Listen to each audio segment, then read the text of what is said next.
जय हिंद दोस्तों। जिस तरीके से पाकिस्तान के अंदर राजनीतिक उठापटक लगातार चल रही है, हालात जो है वो कहीं ना कहीं कमोबेश इस तरीके के बने हुए हैं कि समझ में नहीं आ रहा कि किस तरफ ये गाड़ी जा रही है। एक तरफ जो है वो गृह युद्ध के हालात बनते हुए नजर आ रहे हैं, दूसरी तरफ अगर आप देखें तो आर्मी का कू नजर आ रहा है, तीसरी तरफ आप देखें तो हो सकता है नवाज शरीफ सरकार दोबारा से आ जाए या नए इलेक्शन हो जाए। तो इस समय बड़ा ही ऊहा-पोह की सिचुएशन है, बड़ी ही एक ऐसी कंफ्यूजन वाली सिचुएशन है कि किसी को भी समझ में नहीं आ रहा कि क्या करें। ऐसे में दोस्तों यहाँ मेन सिचुएशन ये है जो आपको समझनी है कि ऐसा क्या चल रहा है कि पाकिस्तान के अंदर जो उठापटक है, सियासी उठापटक है, इसमें चीन टेंशन में आ चुका है।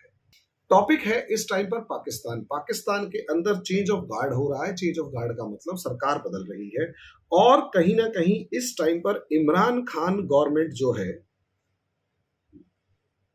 वो जा चुकी है। इमरान खान खुले तौर पर जा चुके हैं और इमरान खान की जगह शहबाज शरीफ जो है वो गद्दी पर बैठ चुके हैं।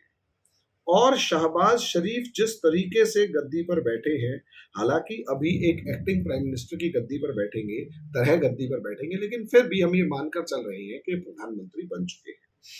शहबाज शरीफ के आने से यहाँ जो भी उठापटक है, इसमें कहीं ना कहीं एक जो चाइना फैक्टर है, वो चाइना बहुत ज्यादा दबाव में महसूस हो रहा है। कारण उसका क्या? क्योंकि इमरान खान एक ऐसा प्राइम मिनिस्टर था जो खुलकर एंटी अमेरिका स्टांस ले रहा था, एंटी अमेरिका स्टैंड खुलकर ले रहा था, और जिस तरीके से देखे खुले तौर पर सिर्फ और सिर्फ अमेरिका को क्रिटिसाइज कर रहे थे। और अमेरिका मतलब चाइना के कहने पर या चाइना के एफर्ट्स को सफल बनाते हुए इमरान खान रशिया पहुंचे पुतिन से मिलने, और वो भी उस टाइम पर 24 फरवरी वाले तारीख को जिस दिन रशिया ने हमला किया था। सोचकर देखिए, ऐसी क्रिटिकल सिचुएशन में जब बड़ी से बड़ी पावर्स अपने आप को एक अलग स्टैंड पर रखने की कोशिश करती हैं, इमरान खान जो है खुलकर रशिया के साथ जाकर खड़ा होता हुआ नजर आता है। तो इसका सीधा सीधा मतलब यह है कि कहीं ना कहीं Imran Khan pro China prime minister था, इसमें कोई शक की बात नहीं है, और एंटी अमेरिका स्टैंड के लिए इमरान खान खुल के जाना जाएगा। लेकिन असलियत में अब प्रॉब्लम क्या आई है? प्रॉब्लम ये आई है कि जो पाकिस्तान का अपोजिशन है, इस अपोजिशन के जो रिलेशंस हैं वो चाइना के साथ उतने ज्यादा अच्छे नहीं हैं। और दूसरी तरफ अगर आप देखेंगे तो आर्मी को भी अगर मोटे तौर पर देखा जाए तो आर्मी का भी चाइना से मोह भंग हो चुका है, क्योंकि चाइना भाई आर्मी को चाहिए हथियार, आर्मी को लड़ना है इंडिया से, उसे चाहिए हथियार। तो नॉर्मली मोटे तौर पर अगर आप देखेंगे तो इंडिया ने जब बालाकोट एयर स्ट्राइक करी तो उस टाइम पर इंडिया के फाइटर जेट्स को पाकिस्तान के रेडार समय रहते पकड़ नहीं पाए, एक चीज। दूसरी चीज, इंडिया की तरफ से मिसाइल का वो जो एक्सीडेंटल लॉन्च हुआ उसकी वजह उसको भी चाइना के दिए गए जो रेडार थे वो पकड़ ही नहीं पाए। शॉर्ट में कहने का मतलब ये है कि आर्मी जो है इस समय चाइना के वेपन से फेड अप हो चुकी है। और तीसरी एक और पंगा है जो आप इसे समझ नहीं रहे। मामला ये है कि इस टाइम पर भाई पाकिस्तान एक अजीब तरीके के इकोनॉमिक क्राइसिस से गुजर रहा है। यहाँ पर क्राइसिस बहुत तगड़े वाला है। एक तरफ तो इंटरनल अगर देखा जाए तो पॉलिटिकल क्राइसिस है, दूसरी तरफ इकोनॉमिक क्राइसिस है, और तीसरी तरफ अगर आप देखेंगे डोमेस्टिक तौर पर भी बहुत तगड़े वाले क्राइसिस पाकिस्तान झेल रहा है। यानी पाकिस्तान जब इंटरनली बहुत ज्यादा क्राइसिस में, कोई भी कंट्री बहुत ज्यादा क्राइसिस में है, तो वो कहीं ना कहीं एक वॉर को अफोर्ड नहीं कर सकती। और अगर वो वॉर अफोर्ड नहीं कर सकती तो ऑब्वियस सी बात है, वॉर अफोर्ड ना करने की वजह से वो किसी भी तरीके से बच के निकलना चाहेगी या डूबना, मतलब एक तरीके से उस वॉर में फंसना नहीं चाहेगी। अब प्रॉब्लम यहां पर ये आ रही है कि एक तरफ चाइना खड़ा है, दूसरी तरफ इंडिया खड़ा है। चाइना और इंडिया के हालात एक टाइम पर ऐसे बन चुके थे और शायद अभी भी हैं कि किसी भी टाइम पर इंडिया और चाइना के बीच में वॉर शुरू हो सकता है। ऐसी सिचुएशन में अगर पाकिस्तान यहां पर अगर देखा जाए तो पाकिस्तान जो है वो खुले तौर पर इंडिया के अगेंस्ट बोलते हुए उसे मजबूरी में बोलना पड़ेगा। और पाकिस्तान अगर खुले तौर पर चाइना का सपोर्ट करता हुआ नजर आता है तो कोई बड़ी बात नहीं है, इंडिया का एग्रेशन पाकिस्तान को झेलना पड़ेगा। समझे एक चीज ये। दूसरी तरफ जिस तरीके से यूक्रेन क्राइसिस चल रहा है, यूक्रेन क्राइसिस के मामले में जिस तरीके से यूरोपियन यूनियन एक एक कदम बढ़ाकर सही लेकिन रशिया को घेर रही है, और रशिया एक कदम भी पीछे हटाने की सिचुएशन में नहीं है या मूड में नहीं है कि मैं नहीं हटाता, एक अड़ियल रवैया खुलकर अपनाया हुआ है कि पाकिस्तान मतलब ये सारे यूरोपियन नेशंस और अमेरिका की ऐसी तैसी टाइप की सिचुएशन उसने क्रिएट कर रखी है। यानी यूक्रेन क्राइसिस जो है वो किसी भी सिचुएशन में या किसी भी टाइम पर जो है वो वर्ल्ड वॉर में बदल सकता है। ऐसे में पाकिस्तान के कोई भी समझदार एनालिस्ट होगा वो यही देखेगा, अगर वर्ल्ड वॉर में कन्वर्ट होता है तो चाइना को लड़ने के लिए सिर्फ और सिर्फ इंडिया नहीं है। चाइना को एक तरफ साउथ कोरिया से डर है तो ऑब्वियस सी बात है साउथ कोरिया से लड़ेगा, दूसरी तरफ उसे जापान से भी लड़ना है, और तीसरी तरफ चाइना जो है पूरी कोशिश करेगा कि ताइवान के मामले में ताइवान को निपटा ले। और यहीं अगर आप तीसरी तरफ देखें तो वियतनाम से लेकर फिलीपींस और इंडोनेशिया, फिलिप और इंडोनेशिया को अगर आप देखेंगे तो ये तीनों देश भी कहीं ना कहीं पाकिस्तान चाइना से निपटने के लिए तैयार है और इनके पीछे खड़ा होगा अमेरिका।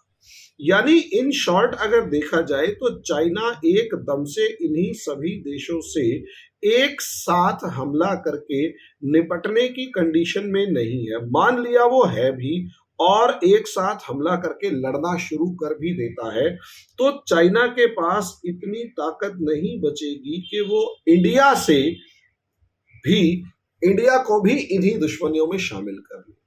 ऐसे में अगर यहां पर वॉर शुरू होता है और पाकिस्तान यहां पर खड़ा होता हुआ नजर आता है, और जिस तरीके की स्टेबल गवर्नमेंट इंडिया के अंदर मौजूद है, जिस तरीके की स्टेबल गवर्नमेंट इंडिया में मौजूद है, जिस तरीके की स्टेबिलिटी इंडिया में मौजूद है, और जिस तरीके का जो इंडियन गवर्नमेंट का पोस्चर है कि बेटा घुस के मारेंगे, कोई बड़ी बात नहीं है। पाकिस्तान के अंदर एक डर का माहौल ये हो कि इंडिया चाइना का अगर वॉर शुरू हुआ तो इसका सीधा मतलब है चाइना तो लड़ रहा होगा अपने ईस्टर्न बॉर्डर्स पे, इंडिया के साथ वो सिर्फ चेक एंड बैलेंस मेंटेन करने की कोशिश करेगा, और अगर इंडिया चाइना को बैलेंस करने में कामयाब हुआ तो पकड़ के वो पाकिस्तान को सबसे पहले धोएगा।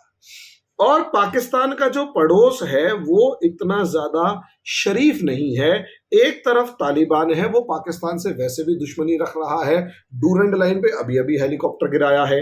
ईरान की तरफ से भी बहुत ज्यादा सी शांति नहीं है, ईरान भी पकड़कर तोड़ने की तैयारी में है, क्योंकि जिस तरीके से पाकिस्तान से आतंकवादी हमले होते हैं ईरान में, ईरान वैसे भी गुस्से में है, शिया सुन्नी मामले में गुस्से में, और जिस तरीके से पाकिस्तान ने तालिबान के साथ मिलकर अफगानिस्तान में खेल किया, ईरान उससे भी गुस्से में है। नतीजा यह है कि पाकिस्तान 3 हॉस्टाइल नेशन से घिरा हुआ है, और पाकिस्तान इस टाइम पर बहुत अच्छे तरीके से जानता है कि अंदर तो वो अनस्टेबल है और सबसे बड़ी बात वो वीक है, और बाहर से वो 3 दुश्मनों से घिरा हुआ है। ऐसे में अगर वर्ल्ड वॉर छिड़ता है तो इस बैटल ग्राउंड के अंदर ये कंपोजिशन होगा, और ऐसे में इंडिया बहुत बुरी तरह मारेगा। ऐसे में अगर एक ऐसी गवर्नमेंट बन जाती है, सोचकर देखिए, जो प्रो अमेरिका हो, कम से कम दिखाई दे रही हो, खासकर वो इमरान खान, क्या नाम है, इमरान खान तो भाई प्रो चाइना है, और अगर इमरान खान गद्दी पर बैठे रहते हैं और वो चाइना जिंदाबाद करते रहते हैं, इंडिया और मारेगा, अमेरिका भी मारेगा, और अमेरिका कुछ बोलेगा नहीं। सोचकर देखिए, अमेरिका कुछ नहीं बोलेगा। और पाकिस्तान ये बहुत अच्छे तरीके से समझ रहा है कि इस टाइम पर अगर हम प्रो अमेरिकन कैंप में जाकर खड़े हो गए तो किसी ना किसी तरीके से इंडिया को बैलेंस कर जाएगा अमेरिका, और वो ये कहेगा कि पाकिस्तान को परेशान कम से कम मत करो, पाकिस्तान हमारा दोस्त है या हमारे कैंप में। अगर इस तरीके की कोई सिचुएशन बनती हुई नजर आई तो पॉसिबिलिटी पूरी है कि पाकिस्तान इंडिया से ना लड़े और अपनी इज्जत बचा के चुपचाप घर में बैठा रहे। अंदर घर में कितने मर्जी चौड़े होते रहो, बाहर मैदान जंग में आके पता लगता है कि औकात क्या है। और पाकिस्तान इस चीज से किसी भी तरीके से बच के निकलना चाहेगा। और जब ये सिचुएशन क्रिएट हो जाए और यहां से बच के निकलना चाहेगा और इंडिया के अंदर एक सिचुएशन क्रिएट होगी, तो यहां आप समझिए, ऐसे में पाकिस्तान प्रो अमेरिका दिखकर इंडिया के कैंप में भले ही ना आए लेकिन इंडिया से लड़ना नहीं चाहेगा। ऐसे में चाइना का एक बहुत ही बड़ा इंपॉर्टेंट साथी जो है वो छूटता हुआ नजर आ रहा है। अब दूसरी तरफ चाइना वही है जिसने $60 बिलियन, और कई बार देखो यार, एक्चुअली ये फिगर दुनिया में शायद चाइना और शी जिनपिंग और कुछ लोगों के अलावा किसी को नहीं पता कि एग्जैक्ट फिगर कितनी है। मोटे मोटे तौर पर मान लेते हैं कि $60 बिलियन का जो CPEC है वो फ्लॉप हो रहा है। और दूसरी तरफ जो एंटी चाइना सेंटीमेंट है वो विपक्ष बढ़ा रहा है। यानी इमरान खान ने एंटी अमेरिका सेंटीमेंट बढ़ाया और अब जो विपक्ष है वो एंटी चाइना सेंटीमेंट बढ़ा रहा है, जिसकी वजह से और प्रॉब्लम क्रिएट हो रही है। अब जब विपक्ष यानी अब जो गवर्नमेंट आई है वो एंटी चाइना सेंटीमेंट जो बढ़ाने की शुरुआत कर चुकी है, तो एंटी चाइना सेंटीमेंट पर चढ़ के असलियत में होगा क्या?